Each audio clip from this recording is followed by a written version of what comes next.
All right, good morning. Monday, where are we? August 18th already. All right, Monday, August 18th. Hope everybody had a nice weekend. Sorry I didn't announce till about 30 seconds ago, but got all the kids at home, got a lot going on, so it's hard to figure out exactly when you're going to be able to stream. But this is the time period. We are up and running. There was a ton of baseball last night. Let me see really quick if I can put something in the chat about who people would want to watch.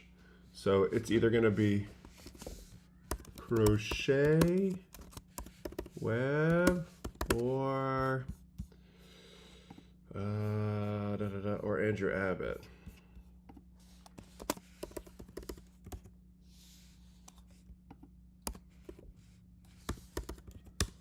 All right, so I'm going to throw that in the chat. If anybody comes in, they can let me know who they'd like for me to break down. That is now in the chat, and I'm going to start with probably looking at Lindor because he's red hot.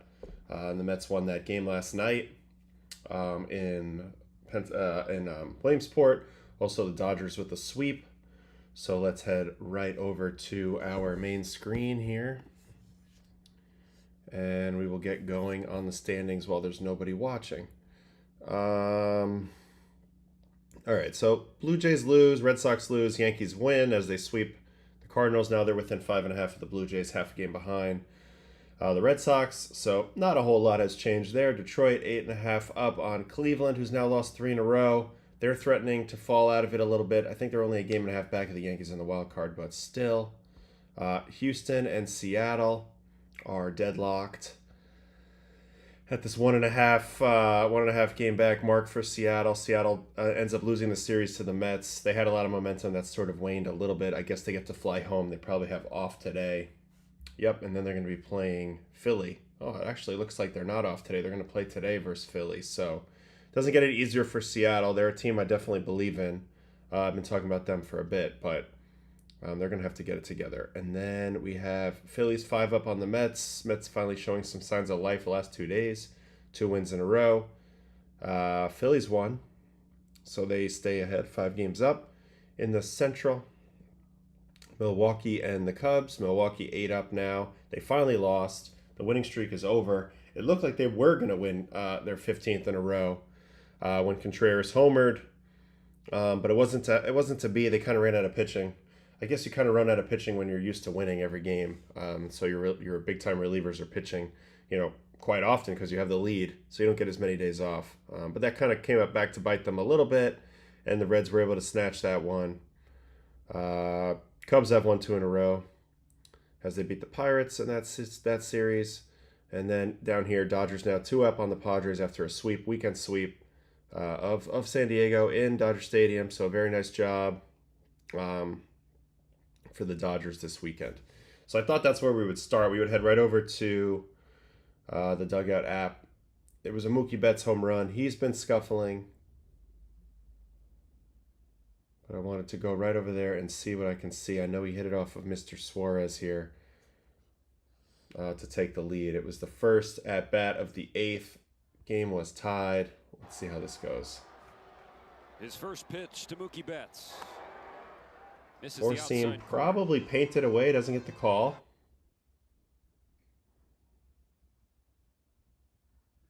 Anyway, down 1-0. Switches from the 4 to the sinker now. Fastball even further I think that's a misread. Vertical break 16.3. Previous was 16.6. I think these are the same pitch. I think these are both just 4-seamers. So 4-seam away, 4-seam away. And then he goes ahead and triples up on the 4-seam to Mookie. So triple up. This is a total, honestly, this is a sign of disrespect in a lot of ways, that he thought he could throw 3 straight fastballs to Mookie. And this one gets to that middle in spot. That's where Mookie's going to have to get the ball to hit home runs. He's a pulled fly ball home run hitter, backspin type of home run hitter. He doesn't have huge exit velo, 102.5, but when Mookie's at his best, you just can't sneak the cheese by the red. You can't possibly throw anything on the middle third of the plate, the inner third of the plate, and get away with it if it's just got a hit me sign on it like this ball does. And, you know, Suarez is known for sitting at 100. This is only 97. But Mookie's all over it. Beautiful swing. Now, a little birdie told me that Mookie, when they were in Florida playing the Rays, he went and hit with J.D. Martinez, his old pal, not only from the Red Sox but also from the Dodgers. Hitting savant, known hitting savant, J.D. Martinez, and maybe that'll help turn Mookie around. So huge hit there from Mook. He's been searching. He really needed it. Let's go look at Mr. Mookie Betts for a second before we get into a more happy topic. Good question in the chat there about him playing shortstop affecting his home run and his hitting ability. I don't think so. I mean, he hit great last year when he was playing short and kind of struggling. I think it's just coincidental. I've seen some other people saying, oh, put him in right field, put him where he's comfortable. And it sure is nice to have that option. But listen, he's been pretty good at shortstop defensively. Outs above average, 82nd percentile. So he's become an above average infielder late in his career, in his 30s, which is kind of a crazy little trick that nobody else really does. The trick for him is always pull side fly balls. If you see in his spray chart, he's got exactly one home run to the opposite field. Let's see what this even looks like. I don't even know what an Oppo Mookie homer would look like. So it's in Arizona. It's kind of a kind of a jet stream out to that part of the ballpark. But that's not usually what you see. Usually what you see is these balls pulled to left by Mookie. These are mostly Mookie Betts style home runs. Get out in front of it, lift it to left with good backspin. And that's what we saw yesterday. That home run off Suarez was really nice. And let's get into the weeds here a little bit, see what's ailing Mr. Mookie at the moment.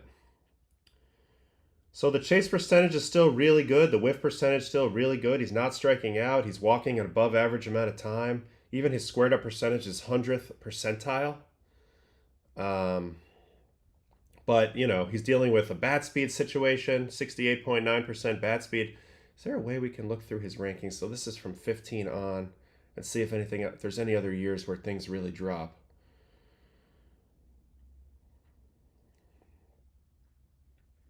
Man, 2018, what a damn year.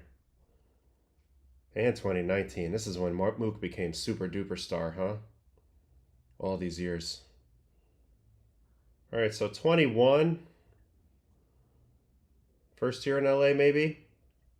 First or second year in LA. Just not hitting the ball quite as hard there.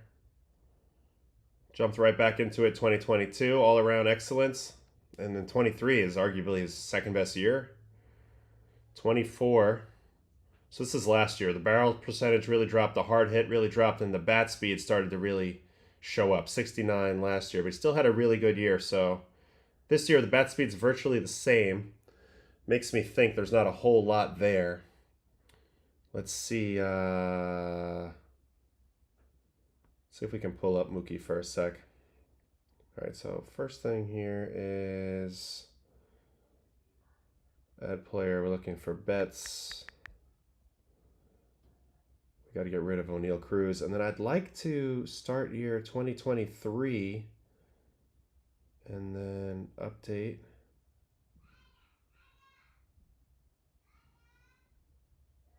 Is there a way to look by 1 year at a time? I know there's a way to do this. Why is that Big G? I don't want Big G. I want Mookie Betts. Ah, there's Mookie. All right, so we want Mookie from 2023. We want Mookie from 2024, and we want Mookie from 2025. All right, so 2023, we said, was one of his best years. So here we go. 2023, attack angle 12 degrees, attack direction 2 degrees pull, swing path 36, back speed 71. Next year, attack angle 9 degrees, so that dropped from 12 to 9. Swing path actually went to 34 degrees, down from 36, and the bat speed dropped slightly. Also, 4 degrees pull. What was he the previous year? Sorry about that. Previous year, 7 degrees pull. So the more pull happy he gets. So far, it looks like the results are better. Now 2025. Let's go to this year. Attack angle 10, so it's kind of splitting the difference. He's tried to pull the ball a little more than last year. Swing path has stayed the same. Bat speed's still down. All right, so when you're dealing with a bat speed issue, typically that would mean you have no choice but to pull the ball in the air if you're going to hit for power. And I know that's not really his game, but I think it's important to note that when you're constantly hunting pitches out in front, that's going to leave you exposed to other stuff. So that's a little tough. Hi, you want to come say hi? Kids are here. Hi. Hi. Archie, you want to come say hi? Archie, you want to say hi? Say hi. You want to come say hi? Oh, we got the Arch in the building. Hi, everyone. Hello. Hey, what do you think's wrong with Mookie? I don't think anything's wrong with him. He's just gotta get his swing right. He's just gotta get his swing right, get his timing right, because he's still seeing the ball pretty good, it looks like. All right, I'm gonna put you down, okay? Go back with your sissies. All right, so little brief moment there, but you know what? I'm curious about his swing take and stuff like that. Let's see if we can find anything good on that. So here's the pull in the air. He's been elite his whole career at it. The best years that he's been good at this are his best 2 years. 2018, 25.1%, and 2023. Those are his two best years. 28.4% that year. So definitely the pull side. All right, run value. He's killing four-seamers. He's getting chewed up on sinkers, sliders, and cutters. And he's killing changeups. I don't know what to make out of that. All right, here's his swing, his back StatCast batting run value. All right, so negative 11 in the heart is what's the most concerning. So he's negative run value on pitches right down the middle. I think that is a little bit of a red flag that tells me something's up with his timing or his swing or his comfort. Because he's still pretty good on waste and chase, which means he's still doing a good job not swinging at bad pitches.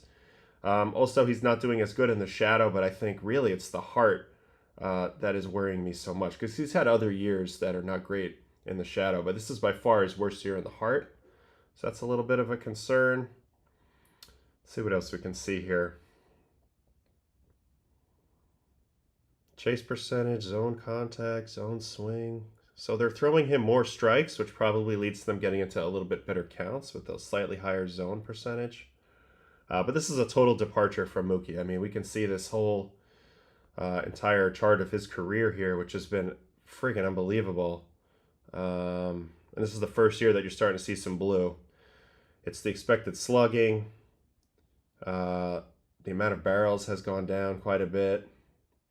The max EV, so he's just simply not hitting the ball as hard on the top end as he used to before, or as often with the hard hit percentage. Also, physically, the speed has started to decline, which is a little bit sketchy because you're going to get extra hits, so the batting average is going to drop, and you're probably not going to be able to leg out doubles if you're not as fast.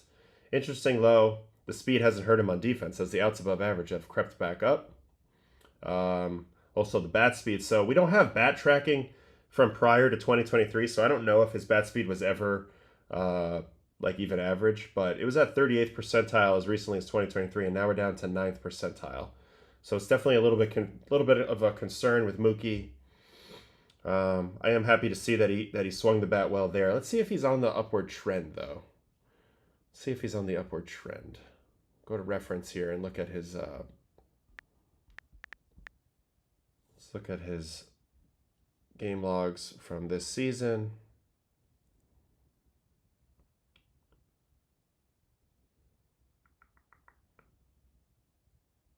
You know what? I don't like these game logs as much as MLB's. I'm sorry. Let's go to MLB.com and search for him.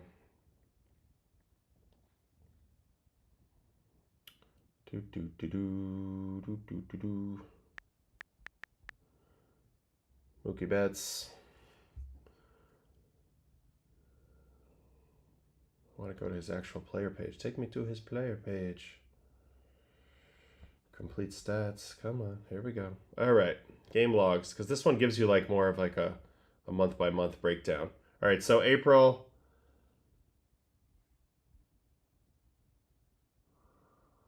This is so annoying.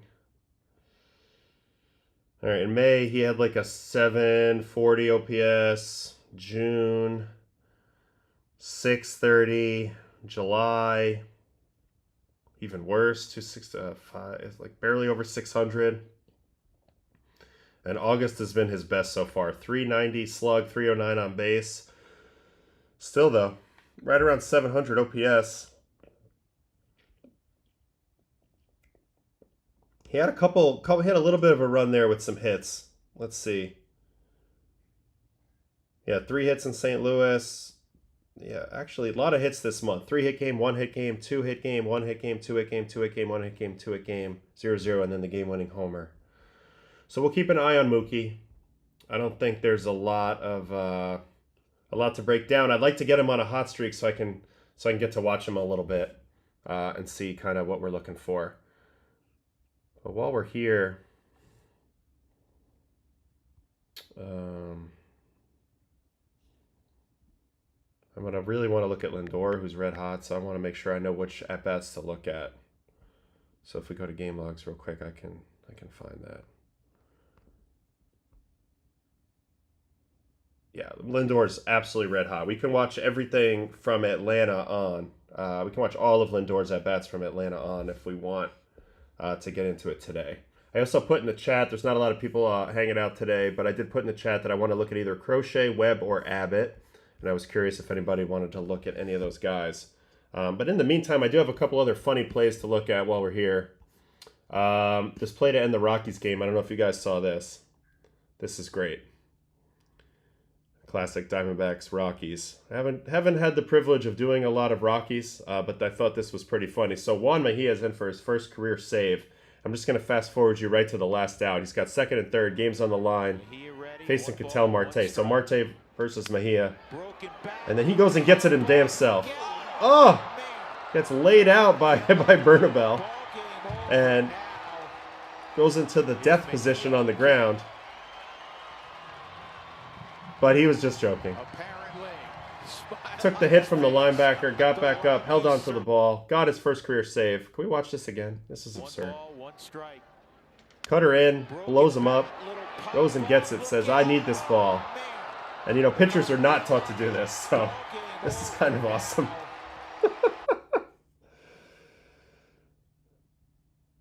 Oh, he goes right for it right away. Takes the brunt of it. Holy cow.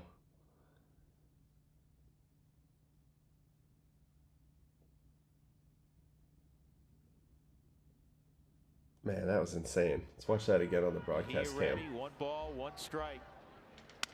Broken bat, little pop up. Look out. Oh, his whole ribs were exposed too. That was gnarly. Can you see it on this camera? No, it's too deep. I guess this is the only view we got, but dude, get this guy some ice on his rib cage. Bernabel get the exploding glove. Look at the exploding glove on the first baseman here. Anyway, so I want to watch that. I thought that was a fun little play. Even though Homeboy's dead on the ground. I know. It sucks to see Coors empty, but 2 teams that aren't really going well. Sunday day game's kind of sad. Oh, okay, this is what I wanted to watch. I wanted to watch the rookie Samuel Basallo. So it was the Orioles. Who'd they play? Oh, I should know this. I hate when I don't know who the teams play.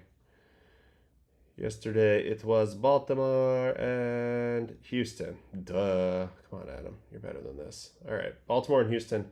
Let's just watch the rookies' first 4 at-bats. Samuel Basallo. First at-bat of his career, Christian Javier gets the man with the fastball. So it's a lefty. He's a catcher, DH, first base type. Big-ass dude, Basallo. You can see he goes from a little bit of an open stance. He's got a little bit of a creep back with the front foot. I wouldn't call that a leg kick. I would call that a toe tap. He was more emotional here than he was in Cooperstown. Yeah, he goes there and he kind of gets the foot up right here, a la Juan Soto, but not quite as much in the legs. And then he's just gonna. Other than that, the load's pretty simple.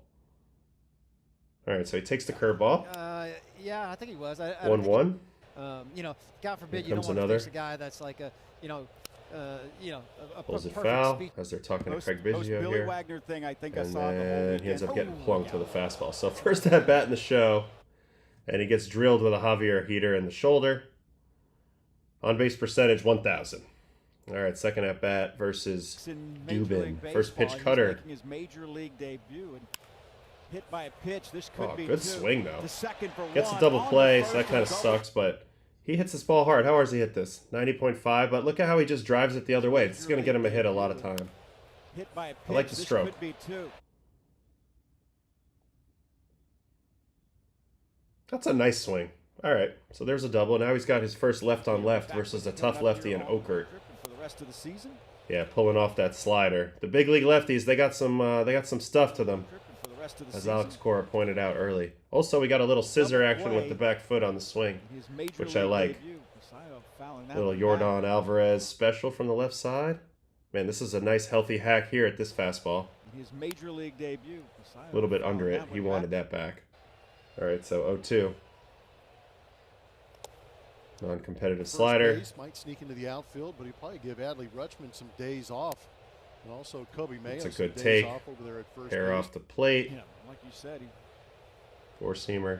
think about hits this one to left field. Good pitch. Up in. Towards left. Beats him. Swing's very Carlos flat. is Not a lot of there. scoop to it. So even though he gets under a couple balls there, I like the swing path right out the gate. Looks like this guy looks like he has crazy pop. Much anticipated. All right, change up. Major League Caleb debut Ort. for Basillo. So 100 mile an hour, and they start him with the changeup. Here comes cutter.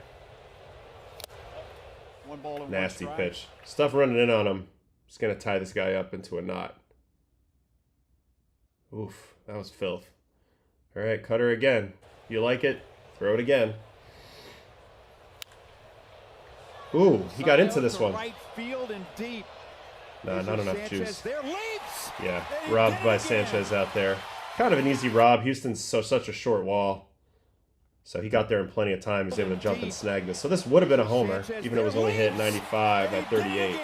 But you know what? Interesting. He got beat with this previous cutter, and then this one, he pulls the hands in nice. It's not in enough, but really good adjustment. And he backspun the crap out of this thing. To right field So he's had two good swings in this game already. Let's watch this last at bat versus De Los the Santos. eighth inning. 3 runs in. Change up down.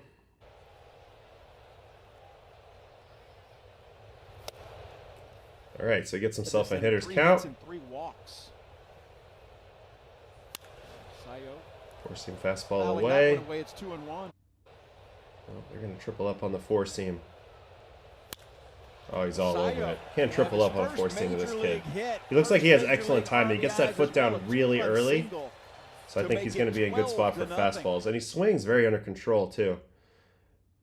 For a guy with as much raw power as he has, this isn't like a grunt and just like try to impress me swing. This is I'm going to stay tight and barrel this ball swing. And Basillo. Yeah, nice line drive. So, all right, so it's 5 at-bats. There's really no conclusions to be drawn, but I do like his swing. Obviously, he's a big body. Could have easily had 3 hits in this game. So that's Samuel Basillo, the rookie for the Orioles.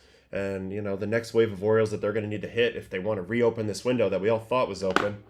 And it got snapped shut pretty damn quick when they had no pitching this year. And then, obviously, they had Henderson hurt at the beginning of the year, and they had our catcher Rutschman not playing the same way, so it went south pretty quick for the Orioles. But they have Basillo. They have this new guy that got called up as well, Beavers. Never seen Beavers, but let's watch him get a hit. 20 inning games, we had 22. So they're really relying on this pipeline of young dudes. That's the first career hit, I believe, for Beavers. So they're relying on this pipeline of young dudes. And you know what? If you still want to buy into it, they got plenty of guys with prospect pedigree. Jackson Holliday, Colton Cowser, Samuel Basillo, Colby Mayo, this guy Beavers.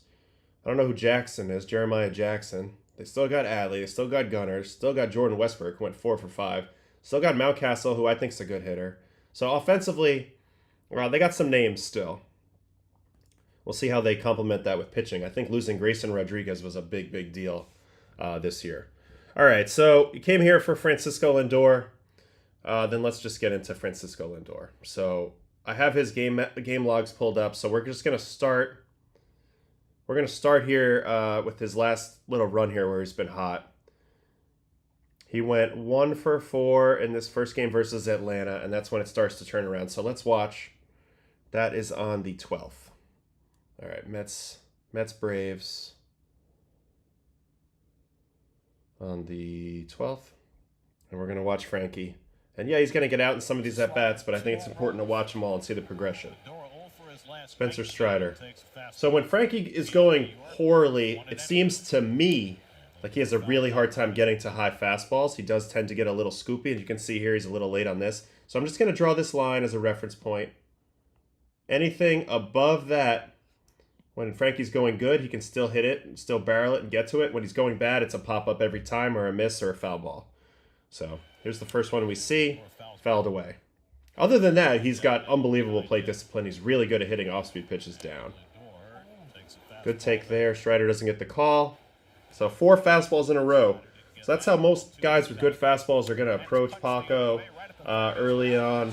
It's the fastball approach. This pitch leaks down. It's actually a good swing. Doesn't try to do too much here. Hits the ball on a low line angle here. That was at 2 degrees. At 85, it just happens to be right at the fielder. So not a bad swing, but so far you can see the approach by the Braves is all fastballs. So let's see Strider again. Looks like they're going to go with another heater. Heater up. Doesn't get to it again. Foul ball. Here's the first non-fastball. Good take. So we saw that pitch well. That came out of the same tunnel. And then they're going to go with another slider. Good swing, but just hair out front. Off the end, only hits at 90, so a fly out. So even though he's been out the first 2 times, you can see the signs of it coming. All right, third at bat. First Strider. 4-seam. Up. This is a take all the way. Now curveball. Oh, lays down a bunt. Perfect bunt. So the old adage is sometimes you just need to see yourself get safe one time, and actually a bunt can lock you in at the plate, a bunt single, because now you have that good feeling, you know what, I'm 1 for 3 in this game, and we're back. And what's Frankie looking at right now? He's looking at this type of defensive formation. All on the right side, leaving this entire side wide open right here. Frankie says, you know what, I've been lining out, I've been hitting balls right at people, let's try to put this ball where nobody is. And so that's what he does. And in a tie ball game, I know it's 2 outs and they're willing to give this up. But this is a good play. He's also, I think, stolen the base every single time this year. He's stolen the base almost every single time he's gone. I think he might be perfect on steals this year. So he probably, felt like he could get himself in a scoring position. This is the selfless play. This is the smart play. This gets you going. Hold on, real quick in the chat from my wife. Brad wants to know, at what point in the season do players start mentally planning for the playoffs? Well, I think you always mentally plan that you're going to be in the playoffs, but you don't really start planning until you officially clinch. It's foolish to look too far ahead in baseball. You always got to stay on the next day. All right, so there's the first hit. Let's watch him versus this guy Cox. Now, this time's from the right side. Right side, I feel like he's a little better up in the zone, but he's also dead pull from the right side. Actually, that's not totally true. He can go the other way pretty well sometimes from the right side. And when he's going good at times, he can be a better hitter from this side of the plate. But the reality is he's going to take most of his at-bats left-handed. We're also watching for a mental approach, a contact, a mental approach as well, and where he is at confidence-wise. This is a really good pitch to hit here on a 1-2. He's late there. That's a good swing. He doesn't have the juice to go out to right field. Like if Judge hits that ball's way back. But 95-4 to the other way, it's a good swing. And then he's going to face him again. He's going to draw a walk. So let's see the takes in this at-bat, and we'll get to the next game. Because I would say, even though he's only going to get 1 hit in this game, and it's a bunt hit, and then there's this 1 walk that he draws here from Cox, I would say he's looked very, very confident and comfortable in the box for the first time in a while. This was the first game that I noticed him, not really pressing up there. Man, good pitch to hit. Still a little bit off, though, so as good as he's looking, he's not quite dialed in yet, but you can see that it's coming here. Great take there. He's all over the break of this guy's breaking ball.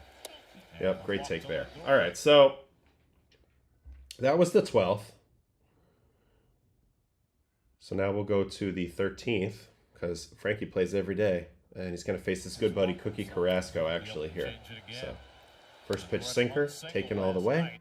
This is a good matchup for Francisco. Cookie doesn't have the velo. All his out pitches are below the zone. This is a good place for Frankie to get re-locked in again. As much as I like Cookie and as good as Cookie is, he would even tell you this is a good matchup for Francisco.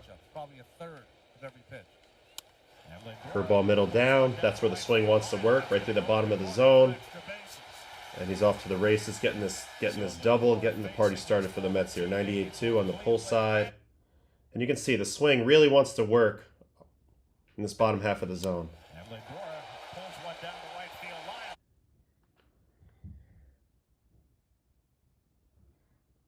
Nice swing. And you'll see what I was talking about with Frankie. He does get a little bit of this shoulder lean in position. He's not a very flat shoulder guy.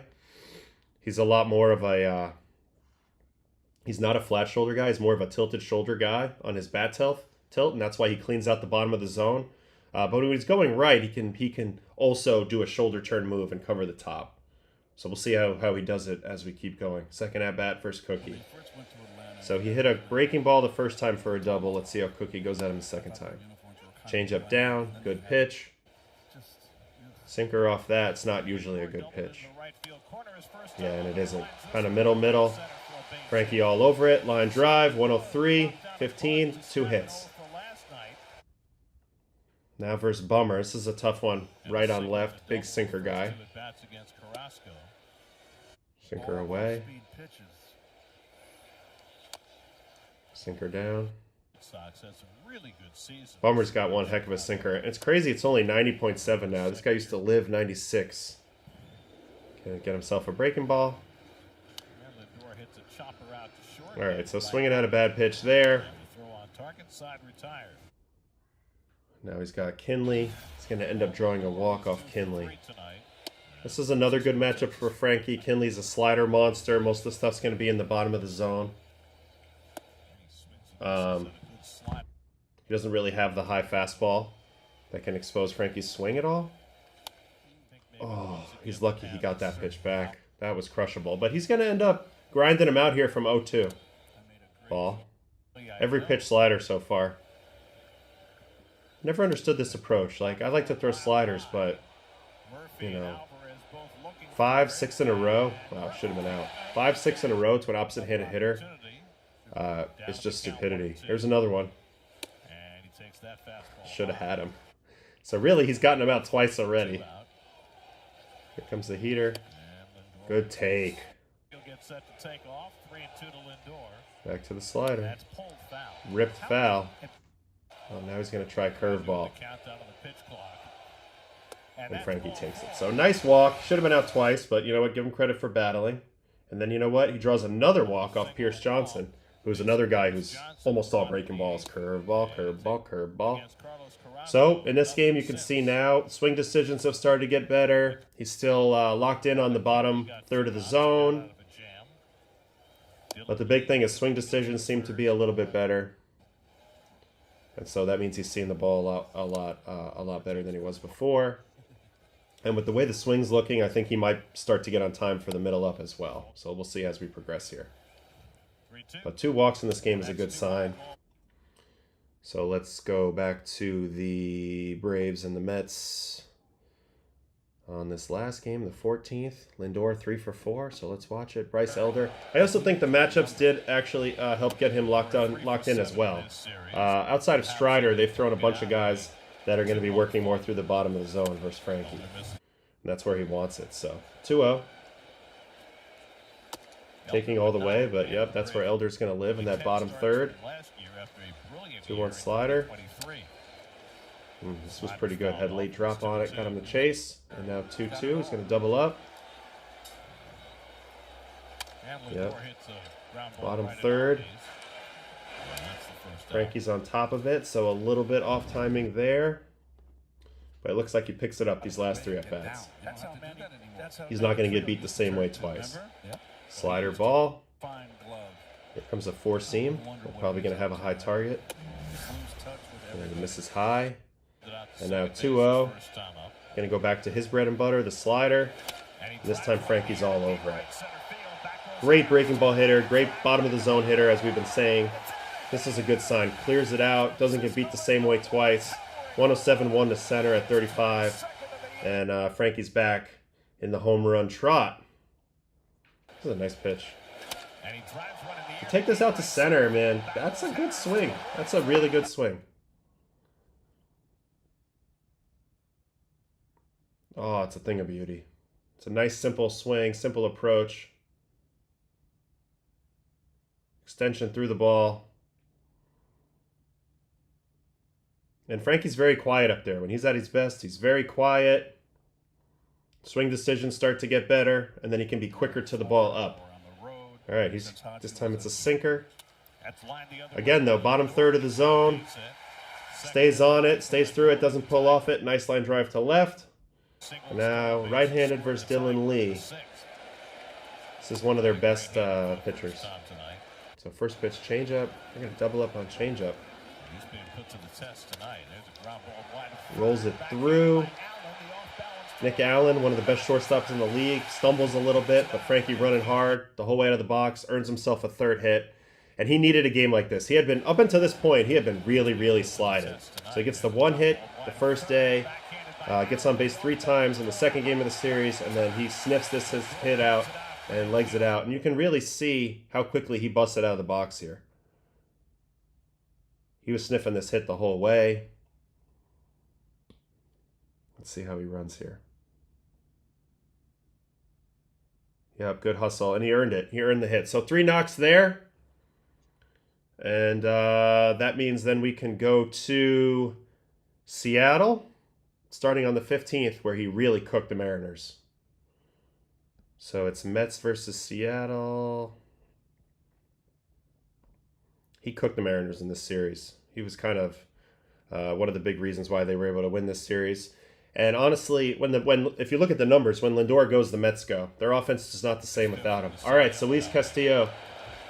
Interesting matchup here. He's got a little more velo than the last few guys he's faced. His sinker and changeup do end up in that bottom third, but he also likes to elevate with the 4-seam. So we'll see what the approach is here. Gets himself right away into a hitting count. Taken all the way on the sinker there. Gets the 3-0. And now Castillo's got to work his way back in. 4-seam middle. This is a great take. Kids at home. You have no intention on swinging, but instead of just standing there, watch how Frankie goes ahead and engages with the pitch, timing-wise, as if he's going to swing. It's a subtle move, but it's important, and it pays dividends later. You can see him. This is the take all the way, but watch the move. Yep. Very important. So kids at home, always engage the lower half when you're measuring the speed of a pitch. Oh, so there's another one. Fastball up, and this is what I was talking about. Castillo has an extremely low release, and even though he doesn't get a lot of vert on his fastball, only 11-1, this ball shoots uphill. This is the approach that beats Frankie when he's not going good. He slices under these balls, and so he misses this one as well. And we go to 3-2. And there's a nice adjustment. Basically the same pitch. And I can think of a few left-handed batters that are short in stature. Well, not huge muscular guys, like big donkey first baseman DH types. And the 3 that immediately pop to my mind are Lindor, Corbin Carroll, and Christian Yelich. All 3 of those guys have a way of seeing the ball deep and driving it the other way for oppo homers. And I can remember watching Frankie back to his Indians days hitting opposite field homers. And this is an extremely good sign because he can be a little late to the ball, but still turn the shoulders, square it up, and drive it the other way. And this is important because this ball, like I drew that line earlier in the broadcast, this ball is technically above the line, so it's in the upper third of the zone. And Frankie does a good job of staying through it and taking it the other way. And this is a very good sign for Frankie that he drove the ball not only the other way, but also in the top half of the zone with authority.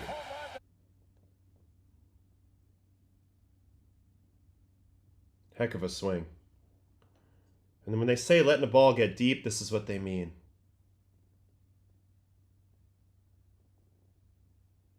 Stays back. The stride doesn't get too long. Allows him to really engage with good timing. And he backspins it to left. And the spin's really big on letting that ball carry. So there's a big home run versus Castillo. Let's see the second at bat.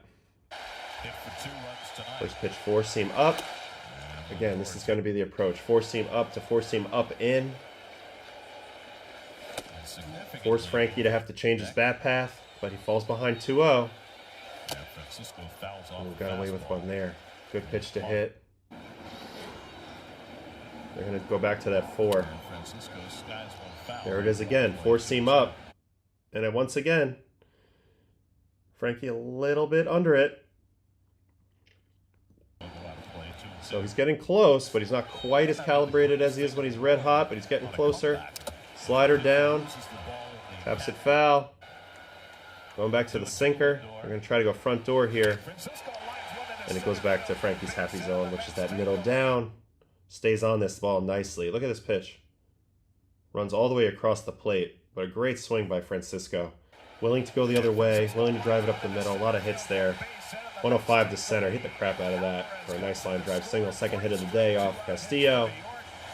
And the oppo approach, the balanced approach, starting to pay dividends, especially from the left side. All right, third at bat. He's going to clip him again here. Let's see what happens.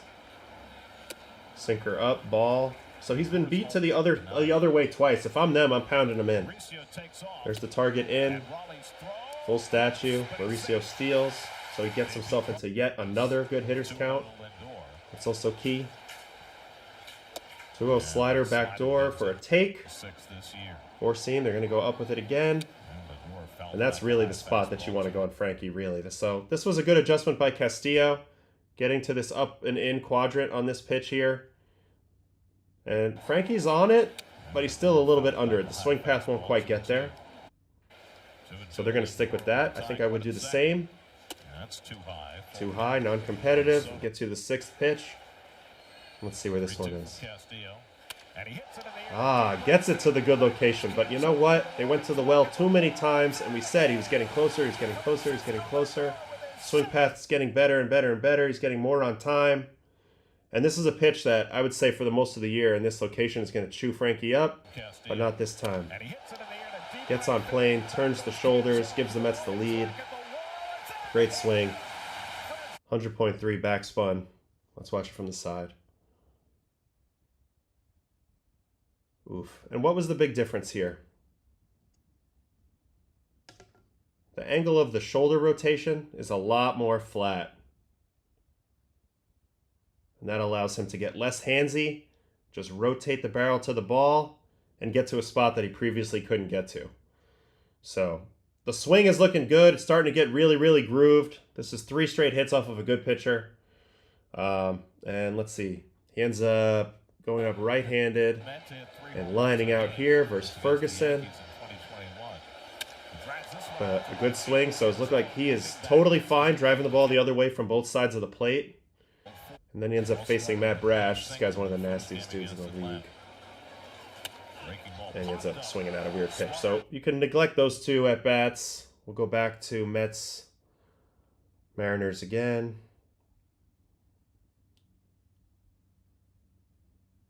Lindor 2 for 4 against Wu. So this is a tough matchup. Because this is a different type of heater up. So now we're going to get to see how locked in Frankie really is. Because Wu's fastball is different than Castillo's. It's a much better fastball. Now sitting 97, also low slot. But this ball gets on you in a hurry. 97.6, heater up location. Ends up going down and away, and it's a great play by J.P. Crawford, throwing a ground ball to first. Hell of a play. It gets overturned, though. He's out. So let's watch second at bat versus Wu. None of it for me, so clearly mom. That's the right answer. What'd you think of that Force play? him away. As a kid. And then a slider, which to me is a dumb idea. Yeah, very dumb. Throws it right into his hitting zone. Smashes that ball in the corner. So he's not missing the pitches that they're giving him. He's not missing the mistakes. But he also made a huge adjustment on that fastball up versus Castillo last game. So now we're seeing a little bit of both. He can hit your pitch, and he can certainly hit his pitch.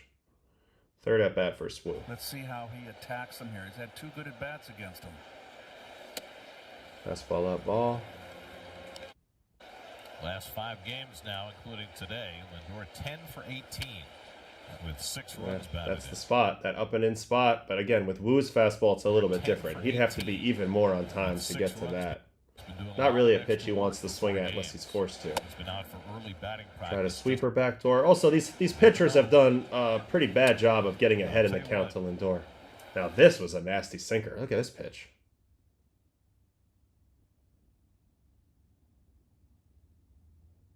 So that gets the 2-2. Now they're going to try the 4 up. 2-2. Up and away. A lot of non-competitive misses. All right, 3-2. They're going to try the front door sinker again. And he bounces one on the right side. This time he swings at it, so he does a good job to protect on this, but this ball didn't run back enough, so he ends up getting jammed. He thinks this ball is going to run probably all the way into here, but it ends up still off the plate in. This is another reason, and he gets jammed, as you can see, he's right off the label. This is another reason why I like the front door sinker. Even if you miss with it, it's still inside. They still have to beat you to the spot timing-wise, which makes it tough. And then the last at-bat, this is a right-handed. He's going to get out here, but I think he lines out. Let's see if he goes the other way again. Oh, this time it's a pull side. It's a hit. So that's the first right-handed hit we've seen. So now he's swinging it from both sides. Little line drive spray action. And that gets us to last night's game. Mets and Mariners. This was from Williamsport. And George Kirby, another tough at-bat, another tough matchup. Guy's got a great heater. 2 types of heaters. The first one's the sinker at 98. Here comes the 4 up. That up in, that's where you want to throw him. Good pitch. Another 98-3 up. And another 98-5 up. Pulls the hands in. So now he's definitely more on time. This location right here on this 98-mile-an-hour fastball, this is up and in. This ball would have chewed up Frankie a week ago. But instead, he pivots. He's able to get on top of it, not pop it up, not miss it, not foul it back, but stroke it into right for a base hit. Stays really tight with the arms. Doesn't get too handsy here. Keeps the hands tucked. Bink.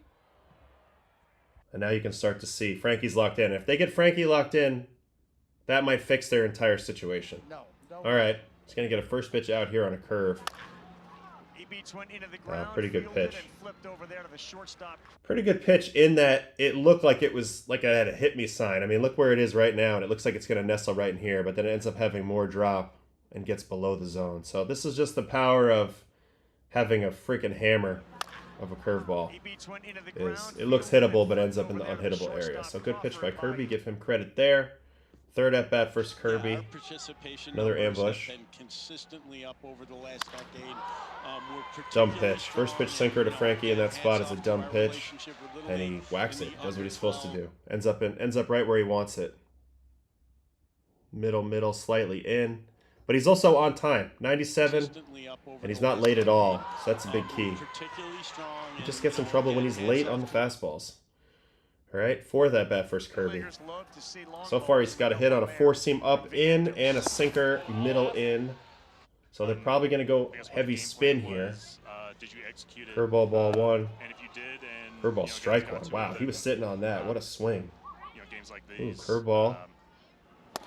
So triple knuckle curves to open the at-bat, quadruple knuckle curves. And why not? That's filthy. Do you go for 5 in a row? Yeah, probably. Lindor has already got 2 hits again tonight. So 5 curveballs in a row. If I'm pitching here, I'm thinking about going front door sinker for the take, fastball up for the swing through, fastball down for the take, 4-seam down, or do you just go 6 curveballs in a row? Let's see what George does. 6 curveballs in a row.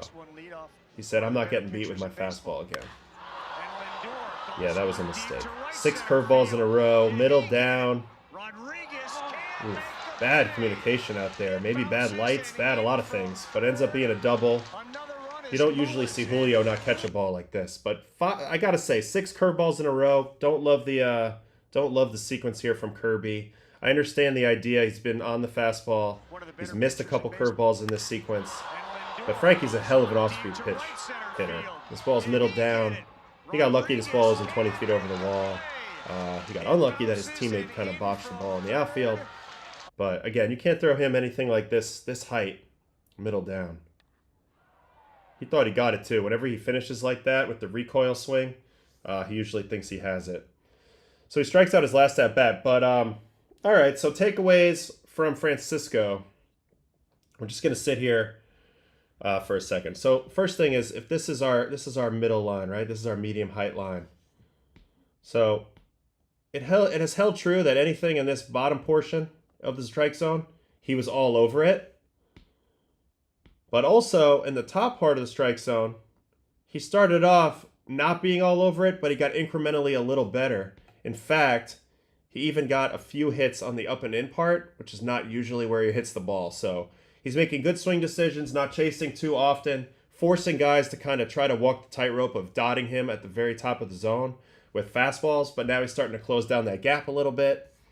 And ultimately, this is when Frankie's dangerous. He's not afraid to ambush you on the first pitch. He's not afraid to grind you out for a long at-bat. He's not afraid to bunt if you're going to give him that. He's not afraid to go the other way.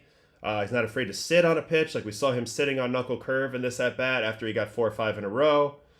He's making now adjustments to the fastballs that are beating him before. And so this is a really good sign for the Mets, really good sign for Francisco individually. And you know what? They did end up winning this series, got a little momentum back on their side. And Frankie was a big part of that. The Mets just don't win when Lindor doesn't play well. And listen, he didn't play well for basically a month straight. And so that's why we're at where we're at with him. Let's check in on Lindor real quick, because this is kind of where we're at with him.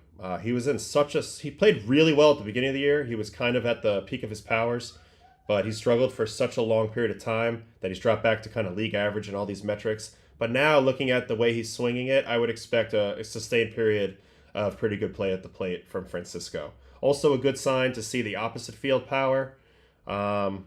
This is a difference between him and Mookie Betts. The fact that he can go over here with the opposite field. Of course, this is him hitting right-handed, which is not what we need to see. But the fact that he hit that opposite field homer was very encouraging. Spray chart's pretty good. It's all over the field. Obviously, he's hitting both sides here. It's hard to tell. But for him, don't get exposed at the top. Don't make bad swing decisions. Don't overstride. Feel free to drive the ball to left. And that's what makes Frankie Frankie. And the other thing that makes Frankie Frankie is even when he's not hitting, he's excellent as shortstop. 89th percentile on the outs above average. That never slumps. So allows him to stay as a consistent presence in the lineup, helping his team win in a variety of ways. But overall, big winning stuff from Frankie. Mets get back on track. Who do they play next? I think they have today off. So let's see who the Mets have next. I'm curious. Washington. Okay, that's a team that they tend to beat up on. So this is a little bit of opportunity to Mets get back into this thing. All right, quickly, let's go through the probables because we're going to wrap it up today. I've been going on a little while about Francisco. Peralta, Cade Horton. So Brewers, Cubs. If the Cubs want to get back into this division race, this is their chance. And Cade Horton, who we looked at the other day, he's been the best pitcher by ERA in the major leagues since the break. So we'll see what he can do against this Brewers offense that finally did lose. It's a doubleheader, so TBA in the second game. Arrighetti, Jack Flaherty, Houston at the Tigers. Gosman and Paul Skeens, so first place team getting their shot at Skeens here. Skeens finally got beat by the Brewers this last game, so this is a fun little matchup. Cardinals at Marlins, Liberatore, Yuri Perez. So Cardinals down in South Beach. Logan, Gilbert, Rangers, Suarez. Mariners continuing their East Coast swing. Now they got the Phillies, so it doesn't get any easier for them, but they have a great pitcher on the mound, as they always do. Orioles at Red Sox. Red Sox have been unbelievable from Fenway. They got Dustin May going tonight versus Trevor Rogers. White Sox, Braves, Yoendrys Gomez, Yogo versus Spencer Strider. So two teams trying to figure out for next year. Jack Leiter, Michael Wacha. Two teams that are on the peripheral of falling out of it.